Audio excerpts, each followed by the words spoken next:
Bismillahirrahmanirrahim. Assalamualaikum warahmatullahi wabarakatuh. Bersyukur kepada Allah, bersalawat kepada Nabi, dan berinteraksi antar sesama manusia. Sebelumnya perkenalkan, nama saya Al-Masari, program studi akuntansi syariah. Saya akan memaparkan materi mengenai ekonomi mikro Islam. Materi yang akan saya paparkan yaitu yang pertama adalah rancang bangun ekonomi syariah, yang kedua adalah konsep dasar ekonomi mikro syariah, yang ketiga adalah konsep dasar asumsi rasionalitas dalam ekonomi Islam, yang keempat yaitu konsep kebutuhan dalam ekonomi mikro syariah, yang kelima yaitu teori konsumsi dalam mikro Islam, dan yang terakhir adalah teori permintaan dalam mikro Islam. Sebelum ke materi yang akan saya paparkan, terlebih dahulu saya akan menjelaskan mengenai apa itu ekonomi mikro. Kata ekonomi berasal dari bahasa Yunani yaitu oikonomia, yang berarti manajemen rumah tangga. Asal katanya yaitu oikos dan nomos, yang dimana oikos berarti keluarga atau rumah tangga, dan nomos yang berarti peraturan, aturan atau hukum. Oikonomia diartikan sebagai aturan masyarakat, sebagai hukum kodrat yang menetapkan rumah tangga yang baik. Kemudian ekonomi adalah ilmu sosial yang mempelajari perilaku manusia dalam mengelola sumber daya yang terbatas dan menyalurkannya ke dalam berbagai individu atau kelompok yang ada dalam suatu masyarakat. Secara keilmuan, ekonomi mikro dapat didefinisikan sebagai suatu ilmu ekonomi yang menganalisis, melihat proses kegiatan-kegiatan ekonomi, dan mempelajari perilaku produsen dan konsumen, beserta penentuan harga pasar, jasa, produk, dan kuantitas faktor input yang diperjualbelikan dalam pasar. Nah, materi pertama yaitu rancang bangun ekonomi syariah.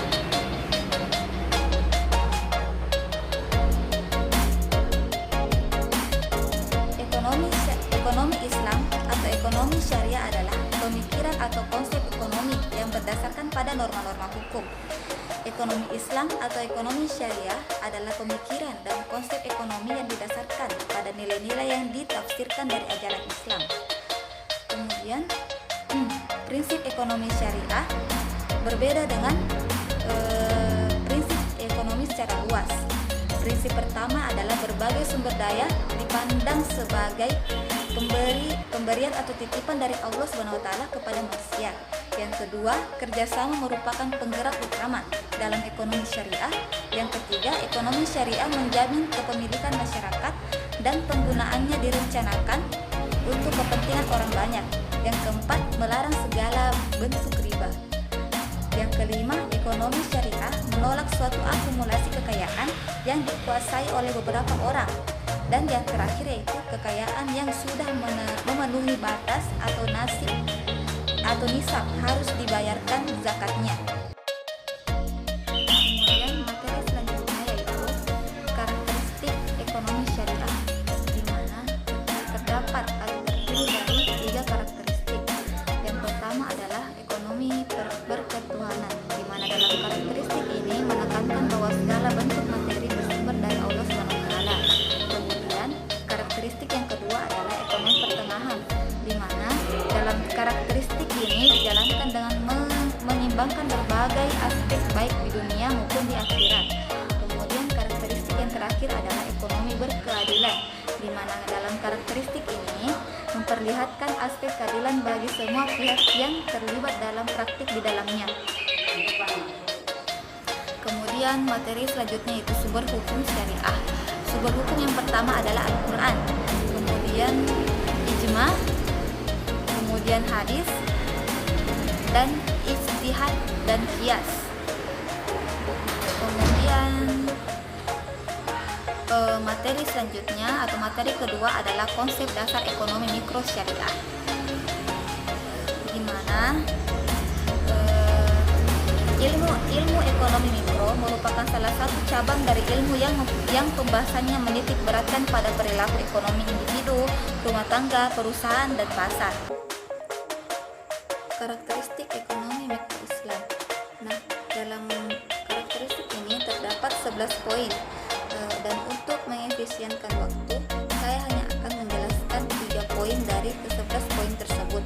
Nah, poin pertama adalah ekonomi mikro Islam, pengaturannya bersifat ketuhanan atau ilahiyah, di mana pada dasar-dasar peraturan ekonomi ini tidak ditetapkan oleh manusia, akan tetapi ditetapkan oleh Allah SWT sebagaimana terdapat dalam Al-Quran dan Al-Hadis. Jadi berbeda dengan hukum ekonomi lainnya seperti kapitalis dan sosialis yang tata aturannya hanya semata-mata berdasarkan konsep atau teori yang dihadirkan oleh para ekonomi. Kemudian poin yang kedua yaitu ekonomi mikro hanya merupakan satu titik bagian dari al-Islam secara keseluruhan. Kemudian poin ketiga adalah ekonomi mikro berdimensi akidah atau keakidahan. Nah, mengingat ekonomi Islam merupakan lahir sebagai ekspresi dari akidah Islamiyah, di mana di dalam ini diminta pertanggungjawaban seorang muslim kepada apa yang diyakininya. Nah,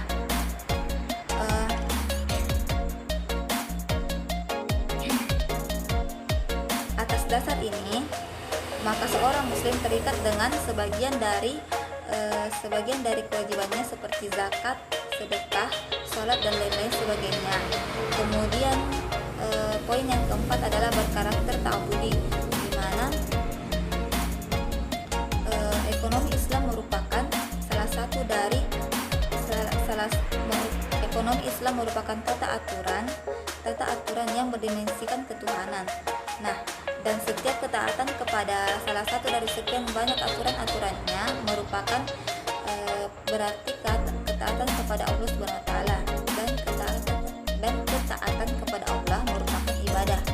Nah, kemudian poin selanjutnya adalah terkait erat dengan akhlak, lalu elastis atau al-murunah, lalu objektif, kemudian memiliki target sasaran atau tujuan yang lebih tinggi, kemudian realistis, dan yang terakhir adalah memiliki kecakapan dalam mengelola harta kekayaan.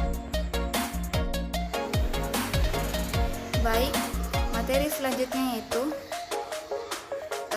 ruang lingkup ekonomi mikro. Yang pertama adalah interaksi di pasar barang. Pasar merupakan tempat pertemuan antara permintaan dan penawaran. Pasar juga menjadi tempat di mana penjual dan pembeli dapat bertemu untuk melakukan transaksi jual beli. Kemudian perilaku penjual dan konsumen. Keduanya memiliki sifat yang rasional, di mana penjual menginginkan keuntungan yang maksimal dan pembeli menginginkan kepuasan optimal dari segi kualitas dan harga pokok produk. Kemudian yang ketiga, interaksi di pasar faktor produksi, di mana dari sisi penjual memiliki produk yang memenuhi kebutuhan manusia juga membutuhkan faktor produksi dengan cara membelinya, sementara dari konsumen membutuhkan uang dalam pemenuhan kebutuhan. Kemudian yang keempat, teori nilai guna, di mana untuk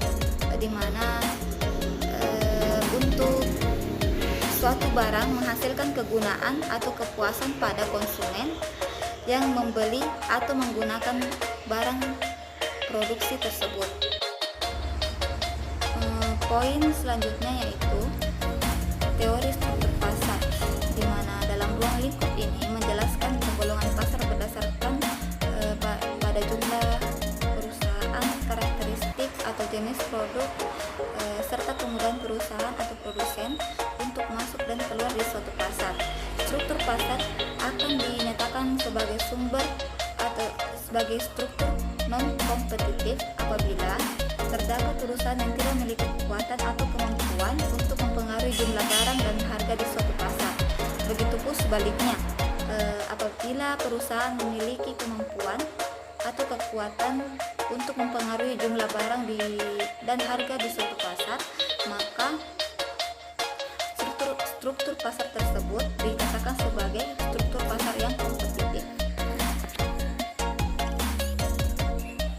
Kemudian elastisitas harga, di mana Pada ruang lingkup ini mempelajari bagaimana harga-harga suatu barang maupun jasa terbentuk di pasar. Harga ini dipengaruhi oleh seberapa banyaknya permintaan. Kemudian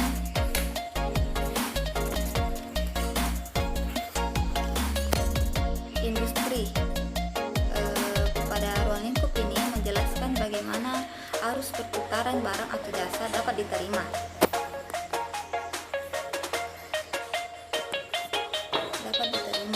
Ia juga menganalisis barang produksi, produsen, konsumen, dan distribusi dalam hal kemungkinan rasional dalam pengambilan keputusan ekonomi.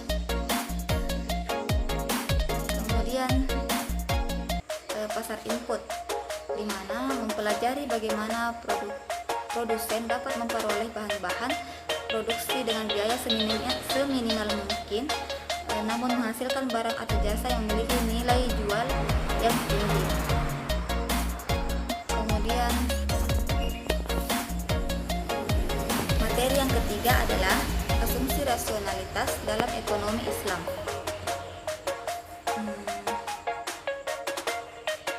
Apa sih itu asumsi rasionalitas?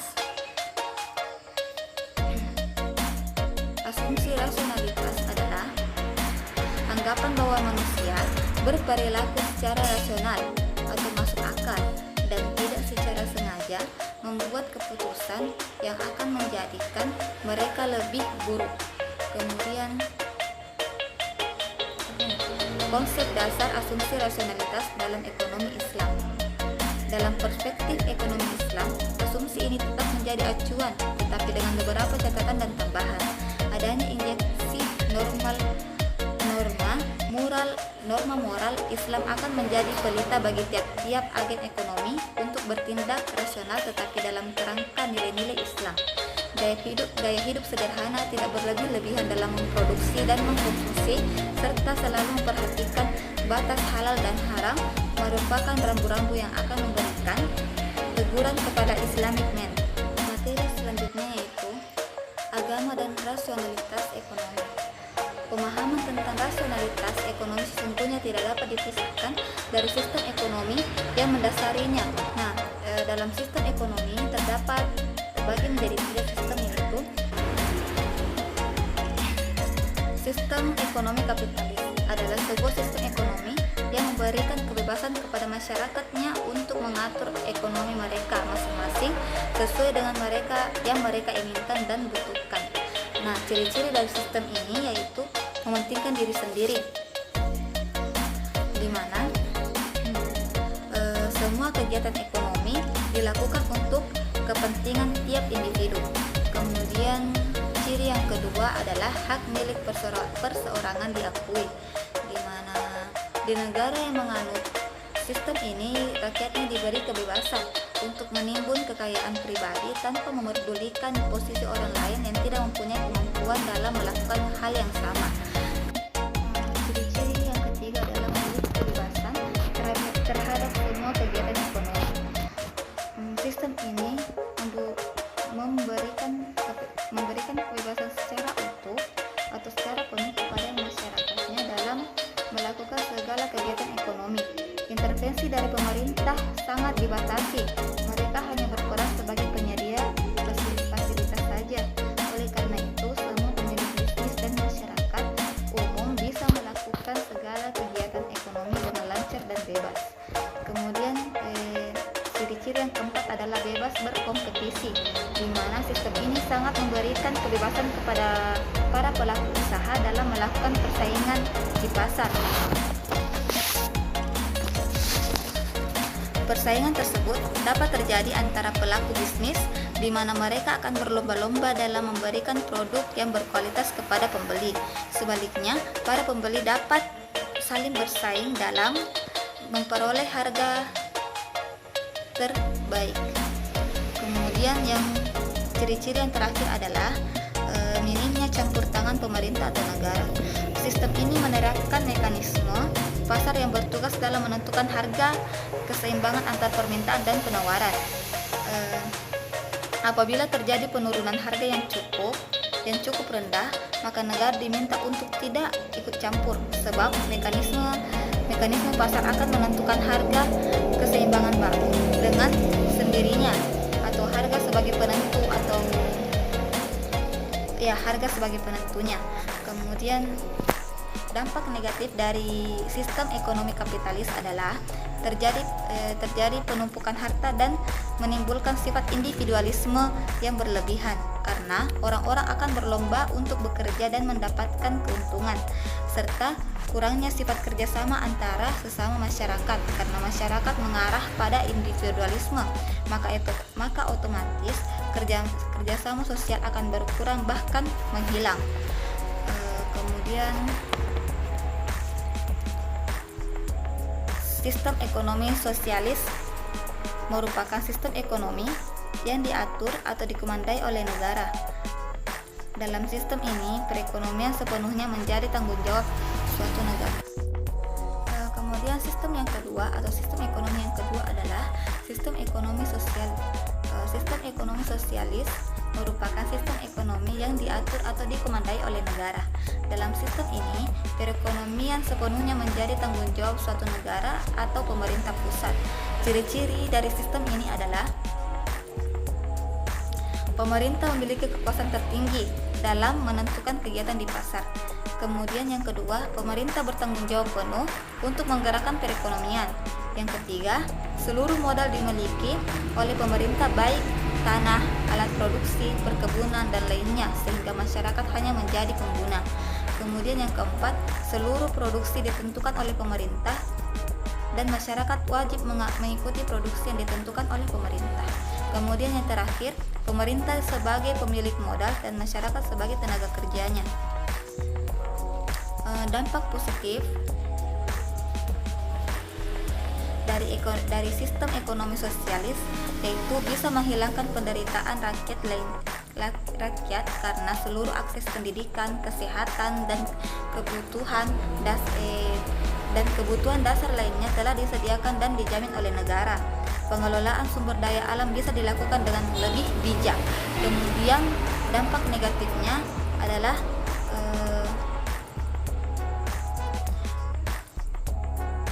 tanah milik pribadi tidak diakui. Potensi inisiatif dan daya kreatif masyarakat tidak berkembang atau bahkan sangat kurang. Kemudian segala sesuatu kebijakan pemerintah harus dilakukan oleh rakyat dan pemerintah sifatnya paternalisme. Kemudian sistem ekonomi yang terakhir adalah sistem ekonomi campuran, di mana sistem ekonomi campuran adalah sistem perekonomian yang menggabungkan antara sistem ekonomi kapitalis dan sistem ekonomi sosialis. Nah, ciri-ciri dari sistem ini adalah pemerintah serta pihak swasta dituntut untuk selalu aktif dan juga terus melakukan kerjasama untuk menjalankan segala bentuk kegiatan yang berkaitan dengan ekonomi. Akan tetapi, pemerintah akan memberikan kebebasan kepada pihak swasta dalam melakukan segala bentuk kegiatan ekonomi. Kemudian yang kedua, pemerintah akan memberikan suatu kebebasan apabila ada hal yang mendesak dan dibutuhkan. Kemudian ciri-ciri yang ketiga, pemerintah akan melaksanakan perencanaan, peraturan, serta kebijakan yang berkaitan dengan sistem perekonomian tersebut. Kemudian yang keempat, persaingan yang terjadi di pasar tetap akan terjadi, akan tetapi masih dalam batasan wajar dan bersih. Kemudian yang kelima, di dalam sistem ekonomi campuran, mekanisme pasar bisa menentukan berbagai jenis produk, jumlah barang produksi, hingga harga jual produk-produk yang beredar. Kemudian yang keenam, pemerintah berhak mengatur serta mengelola seluruh sumber daya yang penting dan berkaitan dengan kepentingan hidup masyarakat umum. Kemudian ciri-ciri yang terakhir adalah perlu digarisbawahi bahwa dalam sistem ekonomi campuran, pemerintah dan pihak swasta mempunyai peranan yang sama dalam melakukan kegiatan perekonomian. Bisa dikatakan bahwa sistem ekonomi campuran merupakan sistem ekonomi yang paling sempurna karena sistem ini merupakan gabungan dari sistem ekonomi kapitalis dan sistem ekonomi sosial, di mana dalam sistem ekonomi campuran ini yang isinya itu diambil dari sisi positif dari sistem ekonomi kapitalis dan juga sisi positif dari sistem ekonomi sosial, dan membuang atau tidak menggunakan sisi negatifnya, sisi negatif dari sistem ekonomi kapitalis dan sisi negatif dari sistem ekonomi sosial. Itulah mengapa sistem ekonomi ini atau sistem ekonomi campuran merupakan sistem ekonomi yang sempurna. Kemudian negara yang menganut sistem ekonomi kapitalis adalah contohnya saja Amerika Serikat. Kemudian negara yang menganut sistem ekonomi sosialis adalah contohnya Korea Utara dan lain-lain sebagainya. Kemudian negara yang menganut sistem ekonomi campuran contohnya Indonesia, Malaysia dan lain-lain. Kemudian kebutuhan manusia dan motif ekonomi. Kebutuhan manusia itu ada 3, yaitu kebutuhan primer, kebutuhan sekunder, dan kebutuhan tersier.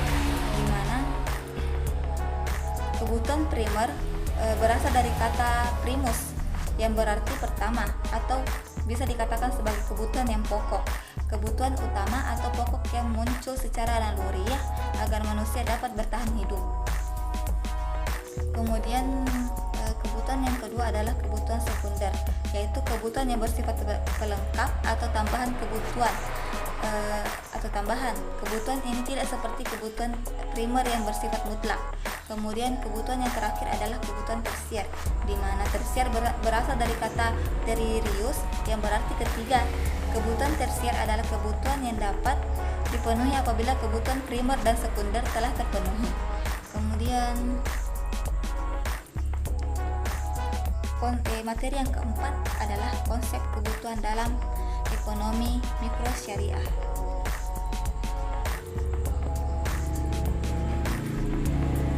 Pengertian kebutuhan. Kebutuhan adalah segala sesuatu yang harus dimiliki oleh setiap manusia untuk mempertahankan hidup dan memperoleh kesejahteraan serta kenyamanan. Sudah menjadi kodratnya bahwa kebutuhan setiap manusia itu beragam dan tidak ada batasnya, baik jumlah maupun macamnya. Adapun kebutuhan dasar yang harus terpenuhi adalah sandang, pangan, papan, dan cipta. Kemudian pastinya perbedaan antara kebutuhan dengan keinginan itu sangat berbeda. Kebutuhan itu harus dipenuhi, sedangkan keinginan belum tentu akan terpenuhi. Kemudian kebutuhan yang pertama adalah kebutuhan primer. Primer adalah kebutuhan pokok, kebutuhan utama dan bersifat mutlak. Nah, kebutuhan ini harus wajib dipenuhi oleh setiap orang. Dan contoh dari kebutuhan primer ini seperti makanan, pakaian, rumah dan lain-lain. Kemudian kebutuhan sekunder. Nah, kebutuhan sekunder ini merupakan kebutuhan tambahan. Nah, apabila kebutuhan primer sudah terpenuhi, maka kebutuhan sekunder ini bisa menyusul atau bisa dipenuhi. Nah, contoh dari kebutuhan sekunder ini seperti buku, tempat tidur, meja dan lain-lain. Kemudian kebutuhan tersier. Nah, kebutuhan tersier bisa dikatakan apabila kebutuhan primer dan kebutuhan sekunder telah terpenuhi, maka seseorang dapat memenuhi kebutuhan tersiernya ini. Nah, contoh dari kebutuhan tersier seperti barang-barang mewah seperti mobil, perhiasan dan lain-lain. Kemudian perbedaan ekonomi Islam dengan ekonomi konvensional. Perbedaan ekonomi Islam dengan ekonomi konvensional adalah dalam ekonomi Islam itu memiliki batas, yang tidak ada batasnya itu adalah keinginan. Kebutuhan itu memiliki batasnya. Kebutuhan memiliki batasnya, sedangkan yang tidak ada batasnya itu adalah keinginan seseorang. Sedangkan ekonomi konvensional itu tidak memiliki batas sama sekali. Kemudian faktor yang mempengaruhi keinginan seseorang adalah misalnya alam. Seperti alam, contohnya itu masyarakat di Parepare itu sangat memerlukan AC karena di sana cuacanya sangat panas. Berbeda dengan masyarakat yang ada di Bakaru atau mungkin yang tinggal di puncak gunung seperti Entrakan dan lain-lain, mereka tidak membutuhkan AC karena cuaca di daerah tersebut itu sangat dingin. Kemudian umur. Nah, keinginan seseorang yang berumur 19 tahun dengan yang berumur 40 tahun itu pastinya berbeda. Misalnya saja, seseorang yang berumur 19 tahun menginginkan misalnya sebuah handphone misalnya. Nah, handphone ini dia gunakan untuk misalnya kuliah dan lain-lain. Nah, sedangkan untuk seseorang yang berumur 40 tahun ke atas, mungkin dia tidak memerlukan handphone itu karena untuk apa handphone itu dia gunakan? Tidak ada gunanya. Kemudian faktor selanjutnya itu jenis kelamin. Nah, kebutuhan perempuan dengan laki-laki itu pastinya berbeda. Misalnya saja kebutuhan perempuan misalnya seperti jilbab. Nah, jilbab itu atau kerudung ia gunakan untuk sholat, untuk menutupi aurat. Sedangkan kebutuhan laki-laki tidak memerlukan itu. Kemudian tingkat pendidikan. Nah, biasanya nih makin tinggi pendidikan seseorang, maka makin tinggi pula keinginannya. Kemudian tingkat penghasilan, begitupun dengan penghasilan. Makin tinggi tingkat penghasilan seseorang, maka makin tinggi pula keinginan tersebut. Seseorang boleh saja memiliki banyak keinginan asalkan penghasilannya pun bisa melebihi dari keinginan tersebut. Nah, kemudian materi kelima yaitu teori konsumsi dalam mikro Islam. Pengertian dan prinsip konsumsi. Konsumsi menurut tokoh ekonomi Mata, konsumsi adalah permintaan, sedangkan produksi adalah penyediaan. Kebutuhan konsumen yang kini dan telah diperhitungkan sebelumnya merupakan insentif pokok bagi kegiatan ekonominya sendiri. Kemudian teori konsumsi dalam Islam adalah menggunakan sesuatu kegiatan ekonomi secara tidak berlebihan dan tidak pula keterlaluan, ala kadarnya saja.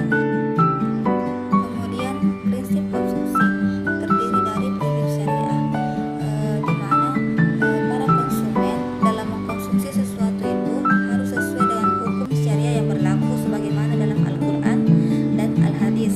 Kemudian prinsip kuantitas. Nah, dalam prinsip kuantitas ini terbagi menjadi tiga, yaitu prinsip sederhana, kesesuaian, serta menabung dan investasi. Nah, sederhana maksudnya itu tidak berlebih-lebihan, karena sesuatu yang berlebih-lebihan itu tidak baik. Kemudian kesesuaian maksudnya itu antara pemasukan dan pengeluaran itu harus sesuai. Sangatlah tidak baik apabila pengeluaran lebih besar daripada pemasukan. Kemudian menabung dan investasi. Tidak selamanya orang-orang itu kuat dan selalu berpendapatan, sedangkan konsumsi akan tetap berjalan seiring dengan berjalannya waktu. Nah, itulah mengapa kita harus pandai-pandai atau pintar dalam berinvestasi. Kemudian prinsip prioritas. Nah, dalam prinsip prioritas ini terbagi menjadi tiga, yaitu kebutuhan primer, sekunder, dan tersier. Nah, seperti yang telah saya jelaskan di materi-materi sebelumnya bahwa kebutuhan primer itu merupakan kebutuhan pokok, utama, dan mutlak dan bersifat mutlak. Nah, contohnya itu seperti bahan pangan, makanan seperti makanan, pakaian, tempat tinggal, dan lain-lain. Kemudian kalau kebutuhan sekunder itu merupakan kebutuhan tambahan atau kebutuhan bisa dibilang sebagai kebutuhan pendamping. Seperti itu misalnya buku, meja, tempat tidur, dan lain-lain. Kemudian kebutuhan tersier ini bisa dikatakan sebagai kebutuhan pengganti. Nah, kebutuhan tersier ini dapat terlaksana apabila kebutuhan primer dan sekunder telah terpenuhi. Contoh dari kebutuhan tersier ini seperti barang-barang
dilihat dari halal haramnya. Dalam permintaan dalam Islam itu harus halal. Maksudnya permintaannya itu harus halal. Tidak apa ya?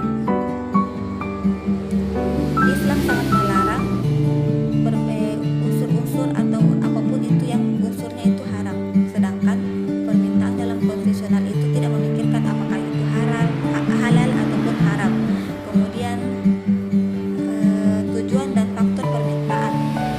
Tujuan permintaan adalah untuk mendapatkan kesejahteraan atau kemenangan akhirat sebagai turunan dari keyakinan bahwa ada kehidupan yang abadi setelah kematian, yaitu kehidupan akhirat, sehingga anggaran yang ada harus disisihkan sebagai bekal untuk kehidupan akhirat.